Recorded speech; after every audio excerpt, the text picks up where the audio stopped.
Hi, this is Lex, and welcome to the Fintech Blueprint. It's your podcast about fintech, decentralized finance, digital banking, investing, robo-advice, artificial intelligence, and all the other frontier technology that is transforming financial services. To get more content, like an illustrated transcript of this conversation in your inbox, subscribe at fintechblueprint.com. So without further delay, let's jump into today's episode.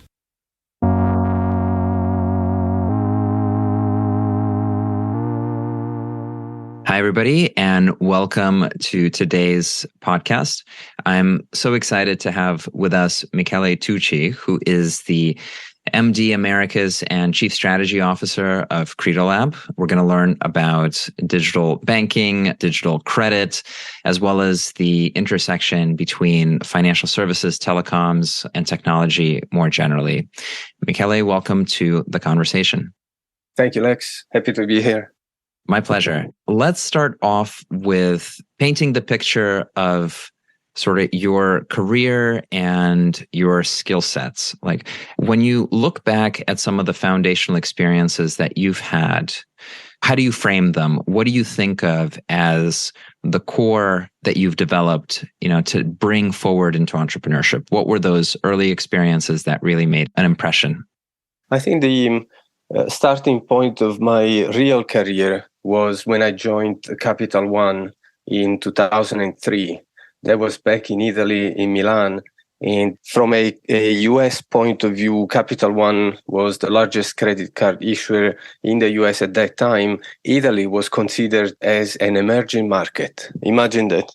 So, and to some extent, from a credit standpoint, Italy still today is an emerging market. So people prefer to use debit instead of credit. They prefer to spend the money they have rather than borrowing. So at that time, I really understood the power of data to drive decisions. And that stuck with me for the entire career I had after Capital One.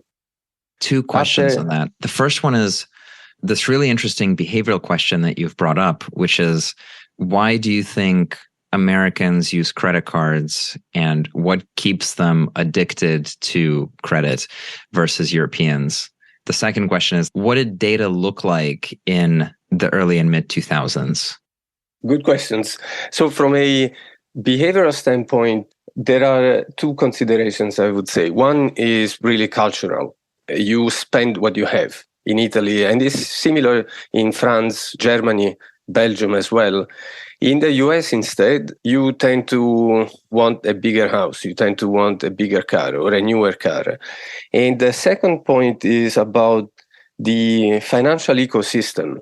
I am new to the US. I've been in this country for about a year now, and I'm a thin file. So the credit bureaus don't have enough data about me to be able to score me properly. So I don't have enough credit history data simply because I haven't been in this country long enough. Now, I have tried it on my own skin, the almost vicious loop in which having a good credit score puts you. So I have applied for a credit card. I received a very low credit limit. And then I've started receiving offers of another credit card, and they were offering me slightly higher credit limit and also suggestions how to improve my credit score. So if I want to improve my credit score, FICO, for instance, I need to get more credit, but that's not enough. Once I have more credit, I need to keep my credit line utilization below a certain amount. And if I go above that amount, I am penalized. If I stay below that amount, then my credit score goes up. And it's a vicious loop because then I received a third credit card offer, which I took, and my credit score went up. Now, my challenge is to keep the average spend on each card at the same level. So at some point I read in the US, the average number of cards held by an individual was 25. So how do you then manage all of these different commitments? That's why I call it a vicious loop, because it's a self-fulfilling prophecy into debt to keep your score in good health. That's fascinating because the idea of needing a good credit score is truly absurd, right? It's like, why is this the treadmill that I have to be on to artificially sort of maintain a score for borrowing? Why is this what I want to do? Why is this sort of socially and structurally encouraged? And you're right, the behaviors that are required like reward you for borrowing and having higher credit limits and then more borrowing and so on. I think in the US also you get this behavior around rewards and cashback, and also this like month protection where you can dispute transactions. So the customer is always right. You can just like decide not to pay for things after you've bought them through your credit card. And it's very, very sticky. It's not about payments. It's not about even sometimes like how much you can afford. It's about having this layer of cashback and protection and kind of living on the edge. That's weird. And it's interesting you brought up the idea of affordability. I grew up thinking I'll buy something if I can afford it. In the US, it doesn't work in that way. No, you buy something even if you cannot afford it, which also makes me think about, maybe we're jumping the gun, but between transactional data and behavioral data, and what transactional data allows you to assess from an underwriting standpoint and what behavioral data allows you to assess. So even if you have a good salary, it doesn't mean you can afford to pay a particular loan amount or a credit card balance. So the question becomes whether a customer can pay and also is willing to pay. No? So there are two sides of the same coin, and that's what we are trying to solve at CredoLab. Before we get there, the other question was, the middle of the 2000s, Capital One access to data as a way to make financial underwriting decisions. Can you talk about what that data looked like, sort of like what was the infrastructure around it and how you've seen that evolve over time? The decision-making process at Capital One was built around something called IBS, information-based strategy. At that time, there was no internet or very little. So the credit card offers were delivered mainly through direct mail.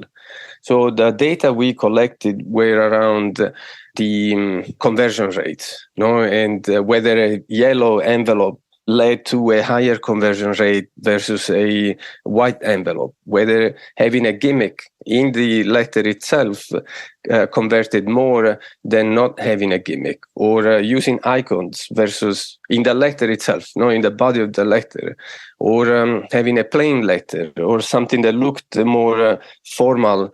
So it was all about driving conversions and testing what the right combination of credit line, credit limit, APR, card layout, and direct mail package would drive. It wasn't not so much about behaviors, about interests, about what kind of apps you use. It was really traditional data, I would say, based on what was available to us, and then optimized towards an offer that would drive conversions. Why? Because we tested all different permutations and we identified a winning one that we would double down on. Later in your professional career, you've been at MasterCard. Was it a similar role, or how did that evolve for you? Oh, MasterCard was an incredible experience. I spent about 5 years with them, started in New York, moved to Dubai, and then moved to Singapore with them. I was part of the consulting business called MasterCard Advisors, and I helped issuers of MasterCard credit and debit cards get the most out of these card programs. I remember one project in Nigeria, for instance, where we helped a bank issue the very first Naira-denominated debit card in the country. And what we found was a very particular behavior. People were curious. We issued about 1.5 million cards in the first 2 months. But then people were going to the ATM, withdrawing all the cash they had through the new debit card, counting the actual cash, and then going into the branch and depositing it again, because they didn't trust that the money was really there. So that defeated the purpose of issuing a debit card to lower transaction costs at branches and freeing up time of the people at the branches to focus on cross-selling or maybe deepening the relationship with clients. We fixed that later on. But MasterCard gave me the opportunity to do business in 42 countries, which was amazing. And all about new product launches and new market entry, portfolio optimization, and all sorts of projects to drive number of cards in force and spend with these cards. If you think about some of the common motivators or incentives of different issuers and some of the common pitfalls or mistakes or problems, and by the way, that's a fascinating story about counting your cash. I love it. As you were helping different banks essentially deploy access to payment rails, how do they think about the payment rails? Was it entirely sort of functional and unemotional? Like, people have a deposit account with us, they just need a way to carry around that in their pocket? Or what was their view on the role of cards relative to the money at rest and deposit accounts? I also worked for a bank, the largest bank in Italy. And when I went on the other side of the fence as a consultant, trying to help banks, risk managers, marketing people at the banks improve the way they did things, there was a common trait, which is we need to do this because that's what the market is doing. That's where the market is going. So it's not innovation per se, but rather innovation driven by an agenda that somebody else has put. And so why do you need to issue an affluent credit card? The justification usually is there is a higher interchange fee, higher annual membership fee, and therefore higher utilization and therefore higher revenue for the bank. The reality is that the business case was never built on how much money I can make if I issue a new platinum card, but was rather, okay, my competitor has a platinum card, perhaps issued by Visa. Now let's talk to MasterCard and see if we can match what my competitor does. And the same happened later on for QR codes or mobile payments. It was about matching what the competitors were doing. Why? Because Visa was pushing this faster than MasterCard was, or vice versa. So it was almost a catching up kind of game. And the challenge really is to go through the bureaucracy of these banks. In bureaucracy from now, it's perhaps even more prominent as a bottleneck: data privacy, data residency in some countries, info security because of mobile payments, what kind of token are you using, and security in general, cryptography for end-to-end communications. But that is just part of doing business with a product that is technological in nature. The way I see banks, actually, they are tech companies with a banking license. If the back office, the backend server stops, then the bank stops as well. So it is an IT company that is in the business of financial services. From a marketing standpoint, there was kind of a blueprint to push utilization, and before that, activation. So after a card is activated, then should be utilized. And after being utilized, it should be monitored to ensure that customers don't default. So, and if the customer keeps hitting the 80% mark of credit line utilization, then how do you assess whether to grant a credit line increase or not, whether that is a delinquent customer or a genuine one that is simply needing a higher credit line? So other challenges there. But to your point, there was a blueprint of customer life cycle that takes into account the current account or a CASA from a US standpoint as the core of the relationship. And then you can think of it as going to the left side in terms of satisfying the needs of saving, and then going to the right side in terms of satisfying the needs of credit. And the further you go from the center, which is your bank account and your debit card to withdraw cash. Then you have, on the right side, you have credit cards, you have personal loans, perhaps auto loans, and then a mortgage. So it increases the size of your credit needs based on where you are as an individual. And on the left side, you have a savings account, you have investments to protect your wealth and grow your wealth, and then all the way to pension needs. So the life cycle was very clear, and that applied everywhere I did consulting engagements in. What did you learn about people and people's relationship to money? I think that it's a really powerful story of, here's the liability side of the balance sheet, here's the asset side of the balance sheet, and you've got these money movement sort of rails, and this is how they connect. But there's so much strange behavioral stuff going on, like people don't save, or they max out their cards and default, or instead of investing, they just trade and lose money in every market cycle.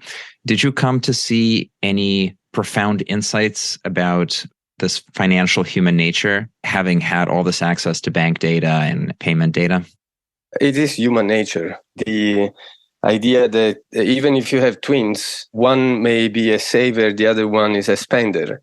They were brought up in the same way, and yet their attitudes towards money, towards spending or saving may be completely different. I don't think I have come across a profound moment, a aha kind of moment to say, okay, this is the reality here. But it's about attitudes and preferences, and the way that we react to stimuli from the outside world. I remember we launched in Australia with one of the banks there a tap and pay program. So if you tap 3 times, you get $5 back. If you tap 10 times, you get $20 back. So there are some considerations also about opportunistic behaviors versus behaviors that will change naturally. Am I going to use my contactless card? And this was 10 years ago. So today you can pay with your iWatch. 10 years ago, it was about tapping rather than swiping, or rather than using cash. If I have a new card with contactless feature, am I going to use it simply because of the prospect of getting $5 back? In cashback, to your point earlier, or am I going to try it because I see convenience? So whenever a bank is launching that kind of incentive program, there are behaviors that will change anyways, simply because people see the benefit of using an electronic mean of payment over cash, and other people will just do it because of the $5. And then after they receive the cash back, they will go back to whatever behavior they had before. So where do you strike the balance also as a bank to incentivize behavioral changes versus wasting money in incentivizing a behavior that will not change over time?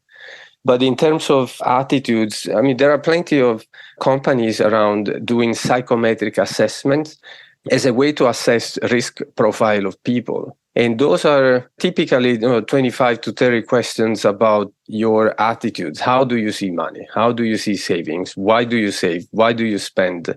Why couldn't you resist to purchasing this particular item? And probably, Lex, you saw it also walking around with your partner, and she is drawn to a window and she just has to go into that shop. Some of these behaviors cannot be controlled, and to others may seem irrational. I think it boils down to human nature, not so much the way we grew up or the example that we saw from our parents, for instance. And you can see it even in children. Some display behaviors early on, and you wonder as a parent, how can it be possible, 3 years old with such a strong will? Sometimes seeing the population level stuff is both confusing, but also deeply elucidating about where stuff comes from. I want to move us closer to talking about CredoLab.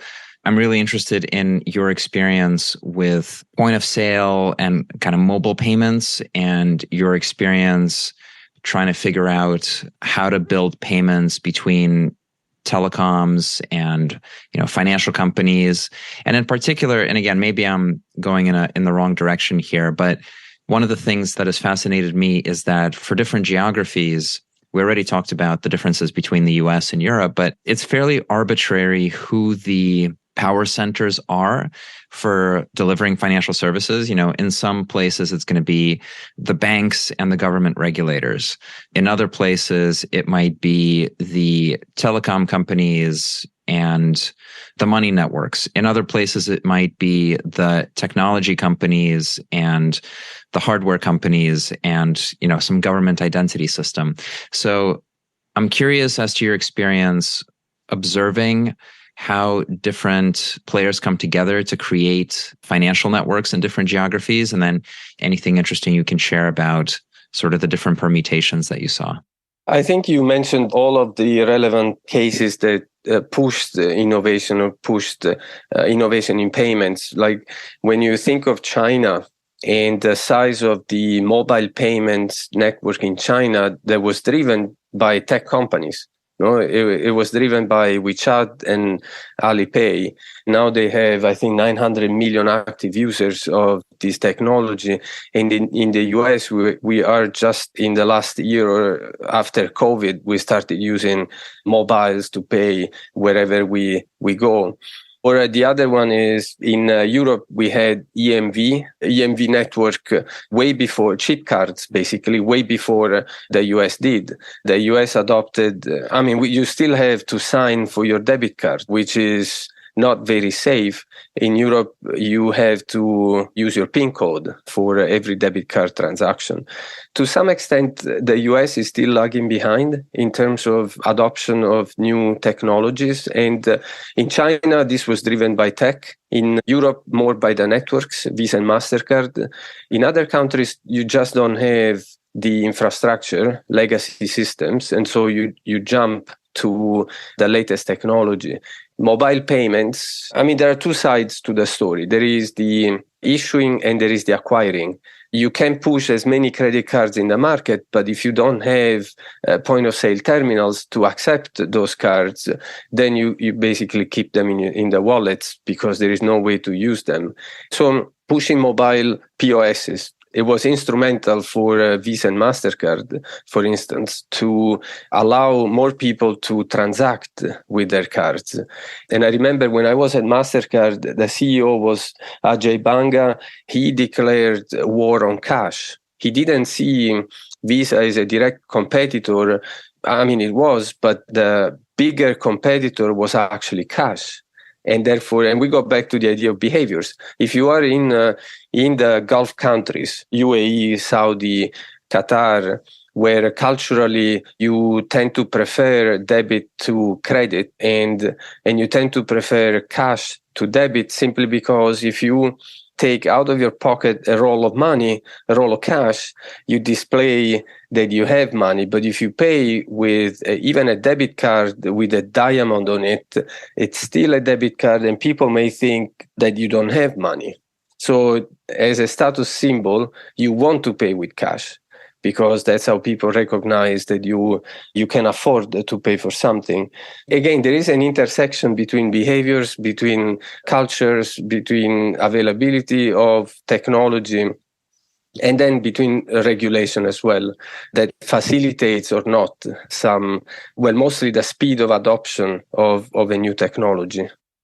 There's just so much variety in the shape of how it comes together. Let's talk about CredoLab and how that came together. What's the core problem the company's solving? How did it get founded to solve that problem? And where is it today?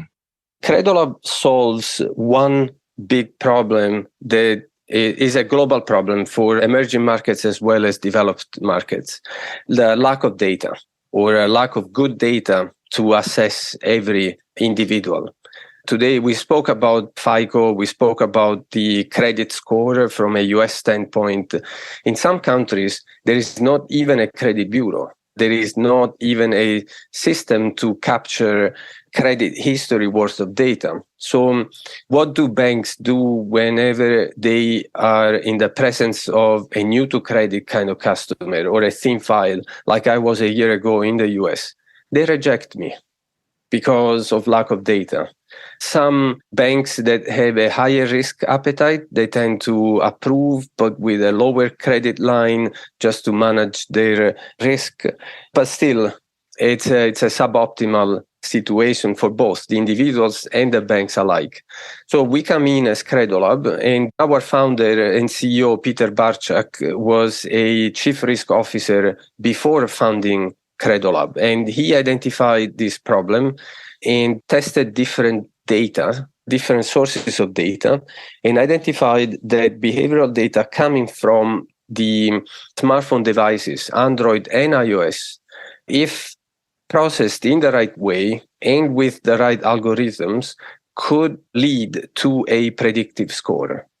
So he founded CredoLab in 2016 in Singapore with the objective of bringing standardized and clean and always equal and privacy consented and permission data to banks, to consumer finance companies, and then over time to buy now, pay later, to tech companies that are launching financial services. Since then, so it has been 7 years now, we have collected about 180 million data sets globally. We have scored about 21 million people globally across 38 countries.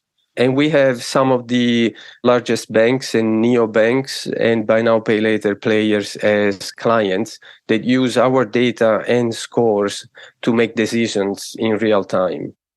Can I double click on how the algorithm works, or, whatever it is that you can frame for us in terms of what types of variables are important, or, what are the insights that have been unlocked in this more behavioral approach? Because I think when you look at the traditional FICO scores and so on, like many AI models just found zip code to be something like 70% of the explanation of the underwriting. So can you talk about what's in the meat and potatoes there?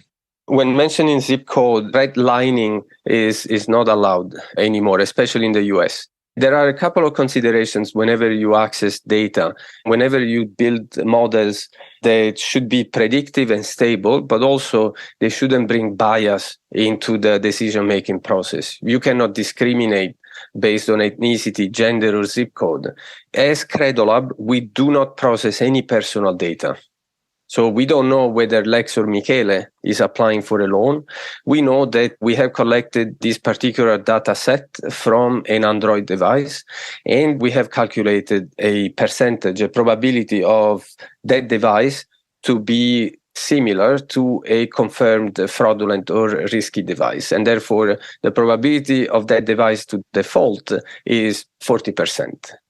Now, what kind of data we use? So first of all, we collect data only after we have received the privacy consent of the user and the permission to access data. Now, as soon as we have done that, we collect data of, let's say, we have access to the storage permission on Android or music on iOS, and we analyze metadata. So we look at how many songs do you have or have you played.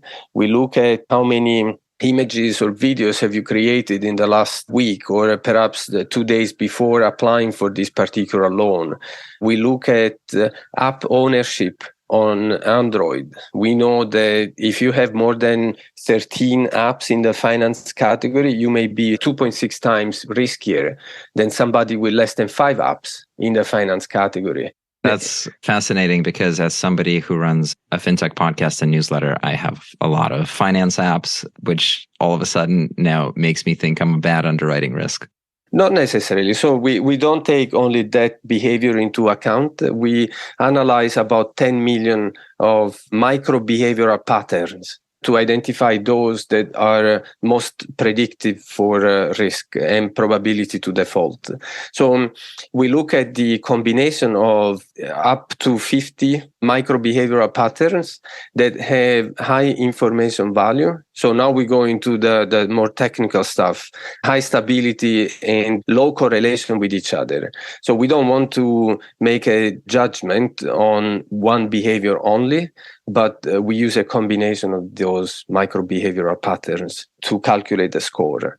And the score becomes an input into the existing underwriting model of the client. So we are not here to substitute what FICO does or TransUnion does. We are here to complement the assessment of a particular individual with behavioral data. There are different benefits to that. So behavioral data, in our experience, has low correlation with transactional data. Think of open banking, PSD2 in Europe or PLED in the US. Low correlation with credit bureau scores. Low correlation with social demographic data, the ones that you provide as an applicant when you fill in the application form.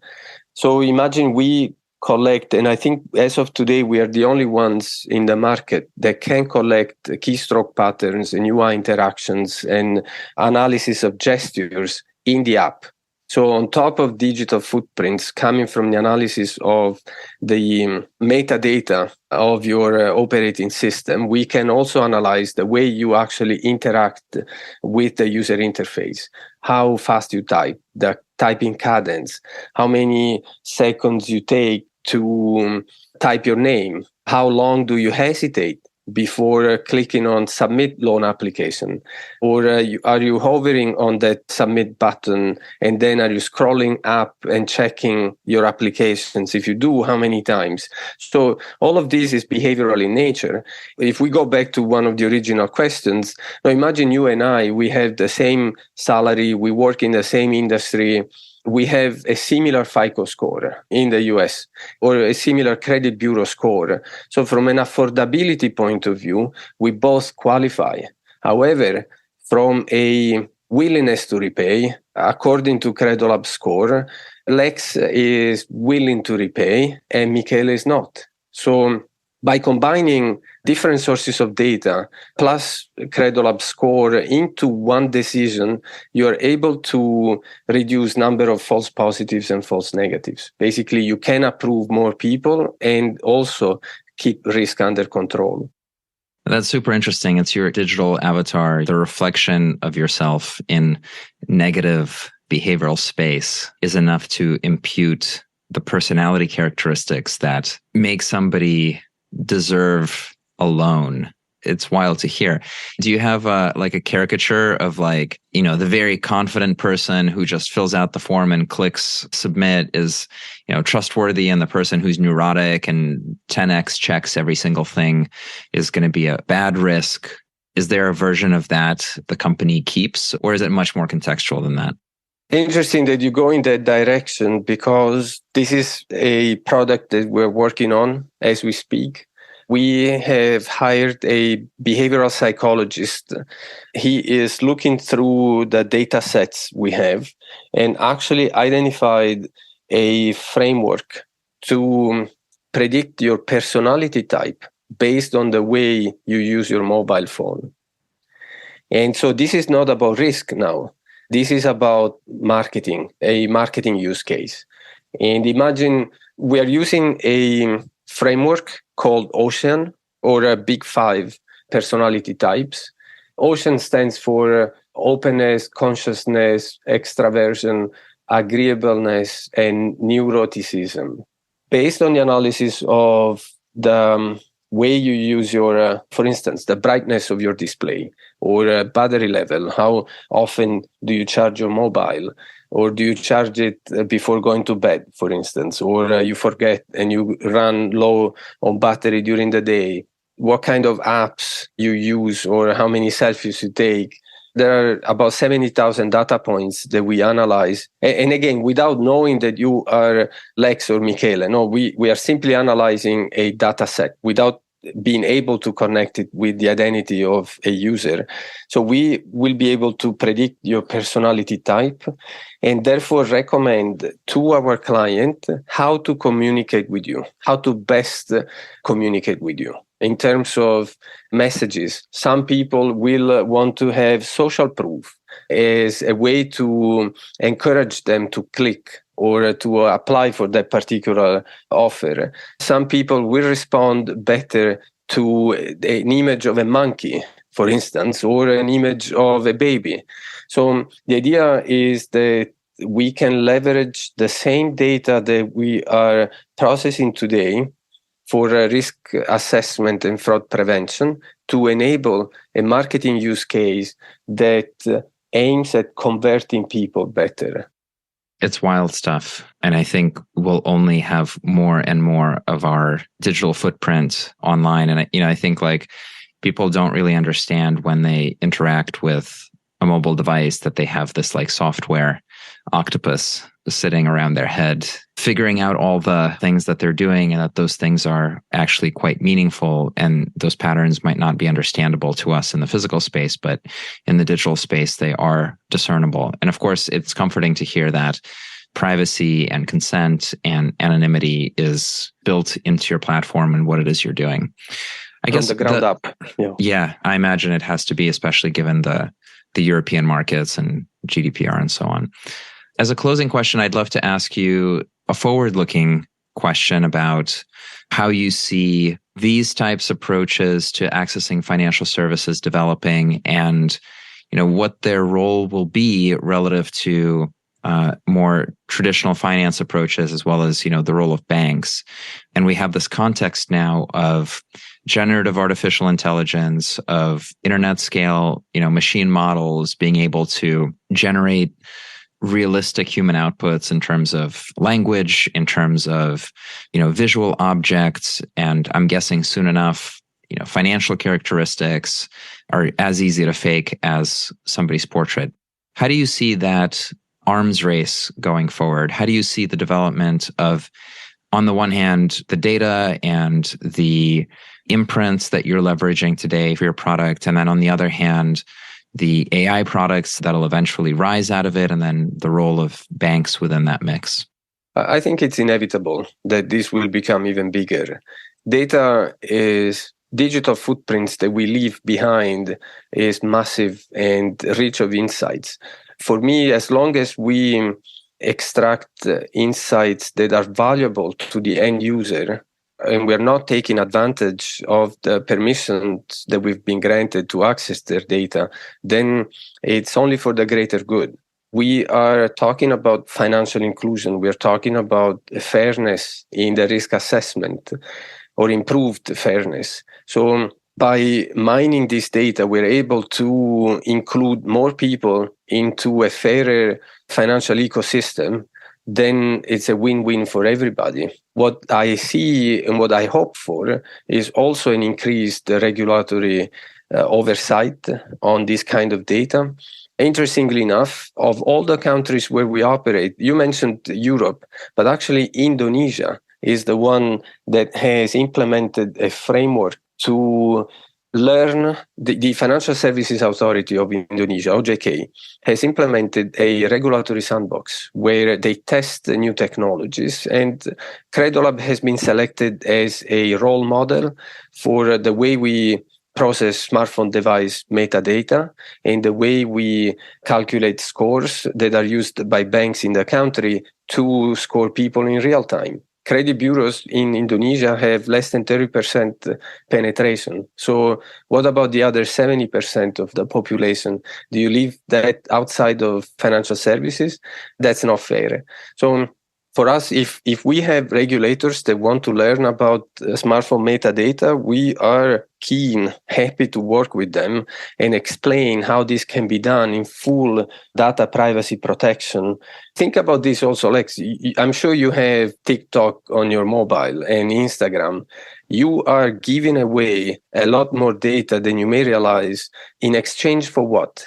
To see a more targeted banner in your news feed or whatever the Instagram calls it. We are doing something else. We are not monetizing your data to show you ads. We are monetizing data. I mean, we're not a charity organization as CredoLab. We're a SaaS business, but we are selling scores that may give you a better chance or fairer chance of being approved for the loan you deserve. Absolutely. I think the more people can understand what it is that they're actually opting into, and then what's available to them if they do it, and whether that trade-off is worth it, the better. This has been a fantastic conversation. And if our audience wants to learn more about CredoLab or to find you, where should they go? Oh, my email is mtucci@credolab.com. I'm on LinkedIn as well. I'm happy to talk to your audience and answer questions they may have. Fantastic. Thank you so much for joining us today. Thank you, Lex. Hi, everyone. That's it for this week's episode of the Fintech Blueprint. For more technical deep dives into all things fintech and decentralized finance, check out fintechblueprint.com and grab a free subscription to the newsletter. This is Lex, and I'll see you next time.